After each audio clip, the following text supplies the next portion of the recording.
नमस्कार, news capital express में आपका स्वागत है। मैं हूं आपके साथ दीप्ति। आइए शुरुआत करते हैं ताजा तरीन खबरों के साथ। स्वच्छता अवार्ड को लेकर नगरीय विकास और आवास मंत्री भूपेंद्र सिंह ने कहा कि आज राष्ट्रपति महोदय के द्वारा स्वच्छता के क्षेत्र में अवार्ड दिए गए, जिसमें मध्य प्रदेश के इंदौर शहर को पहला स्थान मिला है। अलग अलग कैटेगरी में मध्य प्रदेश को 29 अवार्ड मिले हैं। इंदौर लगातार 5वीं बार देश में पहले स्थान पर रहा है। कोविड के बावजूद सभी की मेहनत के चलते इंदौर को यह सम्मान हासिल हुआ है। इस सम्मान का पूरा श्रेय मध्य प्रदेश के मुख्यमंत्री शिवराज को जाता है, जिन्होंने लगातार प्रधानमंत्री के आग्रह पर स्वच्छता मिशन को लेकर काम किया। देखिए, आज महामहिम राष्ट्रपति महोदय जी के द्वारा जो इस वर्ष के स्वच्छता के क्षेत्र में और अन्य क्षेत्र में अवार्ड दिए गए हैं, उसमें इस बार फिर से मध्य प्रदेश के इंदौर शहर को देश में प्रथम स्थान स्वच्छता में मिला है। और भी लगभग अलग अलग क्षेत्रों में लगभग 29 अवार्ड और मिले हैं। और इस तरह से इंदौर लगातार 5वीं बार देश में पहले स्थान पर है। बीच में कोविड काल था, उसके बावजूद भी सभी लोगों ने रात दिन परिश्रम किया और इसका सारा श्रेय हमारे प्रदेश के यशस्वी मुख्यमंत्री माननीय शिवराज जी को जाता है, जिन्होंने लगातार प्रधानमंत्री जी के आग्रह पर स्वच्छता मिशन को लेकर प्रदेश में काम किया। हमारे सभी शहरी क्षेत्रों में स्वच्छता हो, विकास हो, इसको लेकर लगातार माननीय मुख्यमंत्री जी के द्वारा जो प्रयास किए गए, उसी का परिणाम है कि आज हम देश में पहले स्थान पर हैं। हमारे प्रदेश के अनेक शहर अब उस लाइन में हैं और आने वाले समय में हम लोगों को उन शहरों में भी अवार्ड मिलेंगे। तो स्वच्छता को लेकर जो काम मध्य प्रदेश में हो रहा है, ये उसका ही परिणाम है कि लगातार हम 5वीं बार इंदौर में नंबर 1 है। इंदौर की जनता को मैं धन्यवाद देता हूँ, बधाई देता हूँ। माननीय मुख्यमंत्री जी का हृदय से आभार करता हूँ कि जिनके नेतृत्व में ये सफलता हम लोगों को मिली है।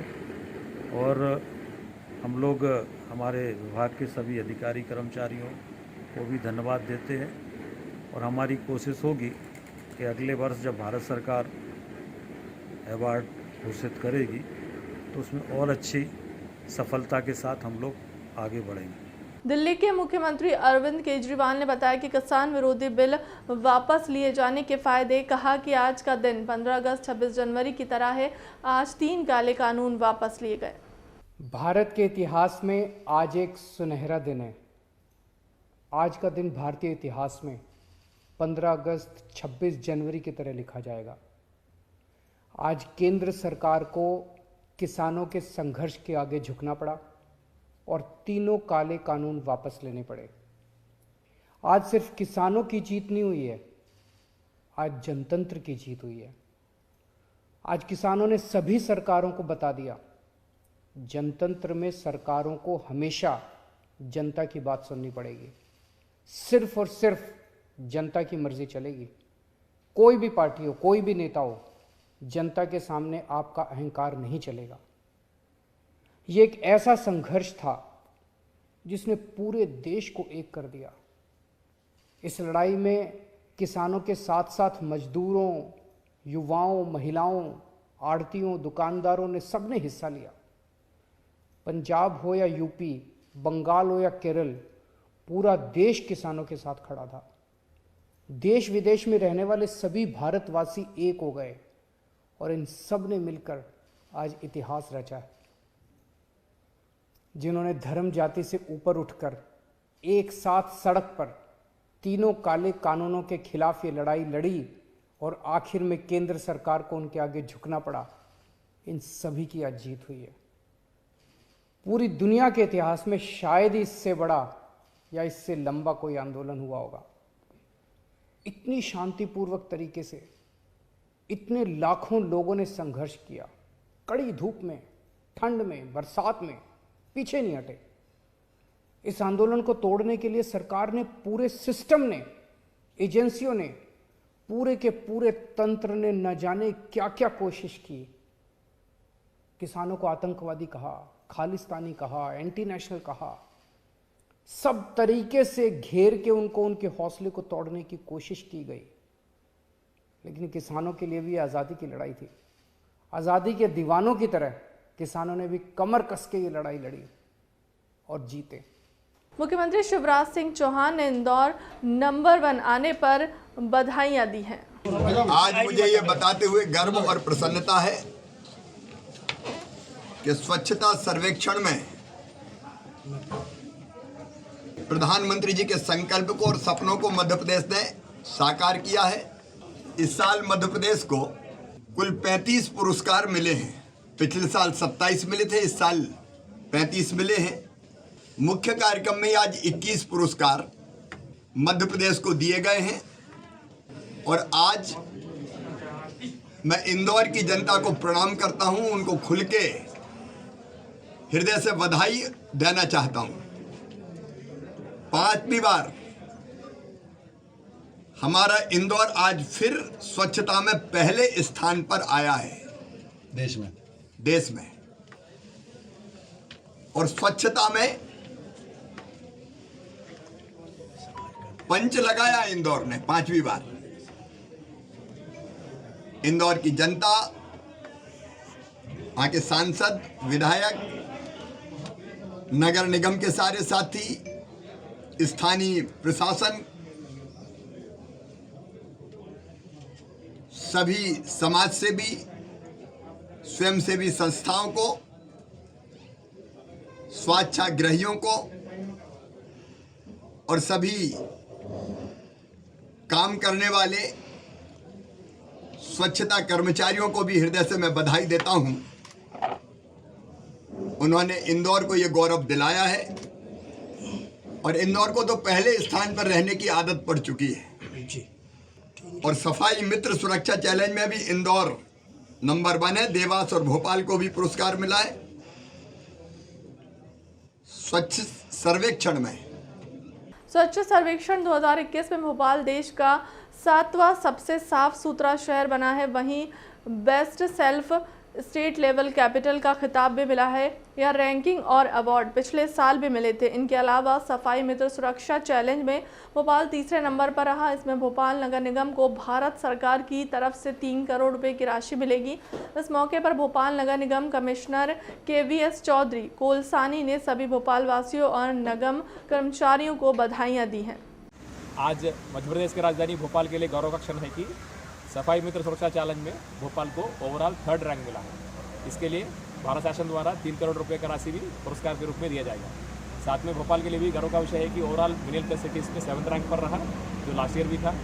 और भोपाल को बेस्ट सेल्फ सस्टेनेबल कैपिटल के रूप में भी अवार्ड मिला है। मैं सभी शहरवासियों को, शासन से जो सभी लोग हमको जो सहयोग दिया है, सब लोगों में धन्यवाद देना चाहता हूँ। हमारी सफाई मित्र है, हमारे कर्मचारी है, सब लोगों में बहुत बहुत धन्यवाद देना चाहता हूँ। Thank you sir. अगले साल के लिए आपका क्या प्लान है, अगले सर्वेक्षण के लिए? अब और बेहतर करने के लिए, जैसा अभी इस बार भोपाल को 3 स्टार मिला है, नेक्स्ट ईयर हम लोग 5 स्टार के लिए इस बार भी काफ़ी प्रयास किया हम लोग। नेक्स्ट ईयर पक्का 5 स्टार बनाने के लिए काम करेंगे। और वाटर प्लस जो थोड़ा सा मिस हो गया है, वाटर प्लस के लिए हम लोग जरूर काम करेंगे। प्रियंका गांधी ने कहा कि यही मौजूद सरकार थी जो किसानों को क्या क्या कह रही थी। कभी आंदोलन, कभी आतंकवादी, गुंडे, क्या कुछ नहीं किया। वही सरकार उन्हें पिटवा रही थी और आज प्रधानमंत्री कह रहे हैं कि हम ये बिल वापस लेते हैं। ऐसे में उनकी नीयत पर कैसे भरोसा किया जाए। जो सरकार है उसके ही नेताओं ने किसानों को क्या क्या नहीं बोला।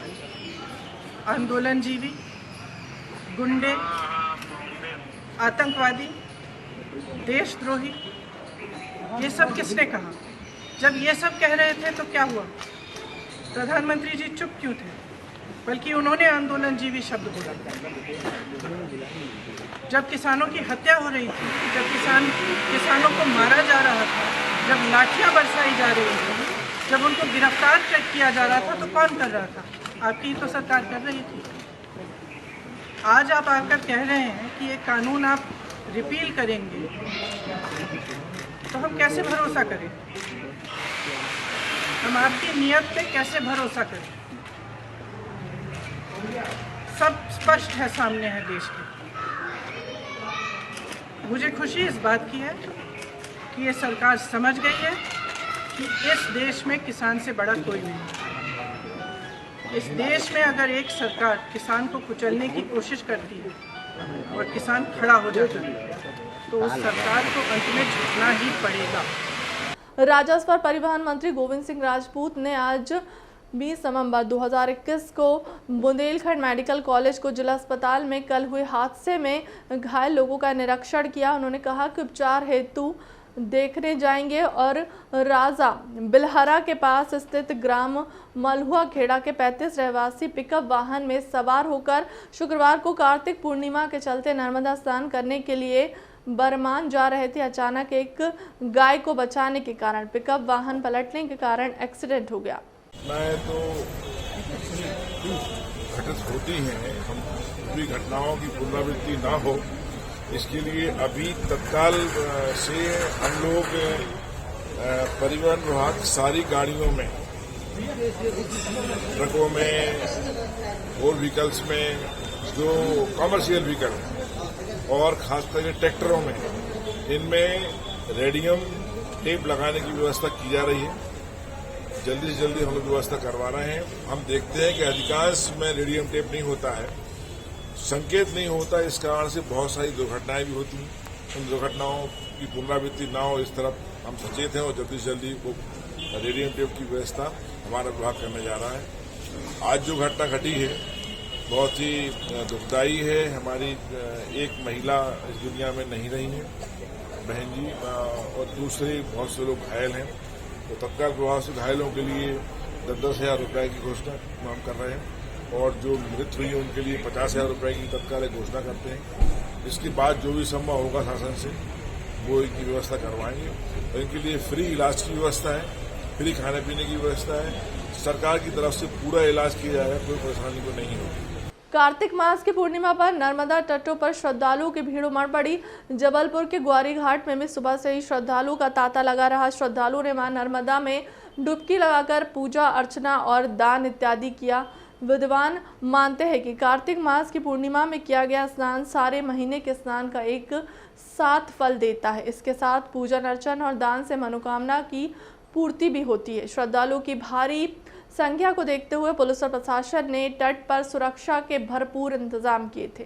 स्नान पूर्णिमा है और सभी श्रद्धालु भक्त यहाँ मां नर्मदा के यहाँ पर नहाने के लिए आते हैं। जो भी भक्तों की मनोकामनाएं होती हैं वो यहाँ सब पूर्ण करते हैं। और जो एक महीने में कार्तिक मास में जो स्नान करते हैं तो वो आज यहाँ पर आके 30 दिन का स्नान करते हैं, जिससे सभी श्रद्धालुओं का पुण्य मिलता है। आप कहाँ से आए हैं? हम इंद्राना से आए हुए हैं और हमारे साथ 2 भाई आए हुए हैं और हम लोग यहाँ पे स्नान करने के लिए आए हैं और हमारी जो मनोकामना है यहाँ पूर्ण होगी और सभी श्रद्धालु भक्तों की भी मनोकामनाएं यहाँ पूर्ण होगी। आप अपना नाम बताएं। दीपिका लोधी। समस्त भाई बहन माता पिता बच्चे ग्वारी घाट कार्तिक पूर्णिमा स्नान करने आए हैं। यहाँ पे मेला लगा हुआ है। कहते हैं कि एक दिन का स्नान मानते हैं, 10 दिन का स्नान 10 दिन का मानते हैं, लेकिन ये पूर्णमासी होती है। यदि इसमें आज के दिन जो भी स्नान कर ले तो उसको पूरा कार्तिक मास का स्नान का फल मिलेगा। पूर्णमासी इसलिए बोलते हैं कि पूर्णमासी के दिन जो भी काम करते हैं अपन वो पूर्ण हो जाता है और पूरे महीने का फल मिलता है। आज कार्तिक की पूर्णिमा समस्त जबलपुर की श्रद्धालु जनता नर्मदा किनारे आनंद ले रही है। धर्म वाले आदमी अपना धर्म कर्म कर रहे हैं, स्नान कर रहे हैं, दान पुण्य कर रहे हैं, भंडारे हो रहे हैं। ये माता की कृपा है और हमारा सौभाग्य है। कांग्रेस पार्टी के राष्ट्रीय सचिव और मध्य प्रदेश सरकार के पूर्व मंत्री उमंग सिंगार ने कृषि कानूनों की वापसी पर दिया है बयान। उमंग सिंगार ने कहा कि आज के दिन कृषि कानूनों की वापसी का ऐलान बीजेपी की राजनीतिक चाल है।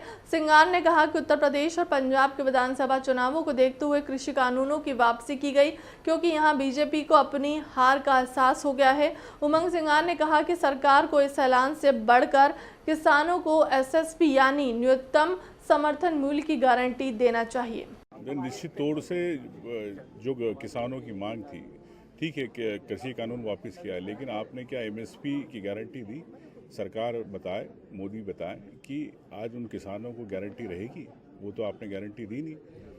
कानून वापस तो ये आपने इसलिए किया कि आपको पंजाब और उत्तर प्रदेश चुनाव जीतना, ये उद्देश्य है आपका उन किसानों के लिए।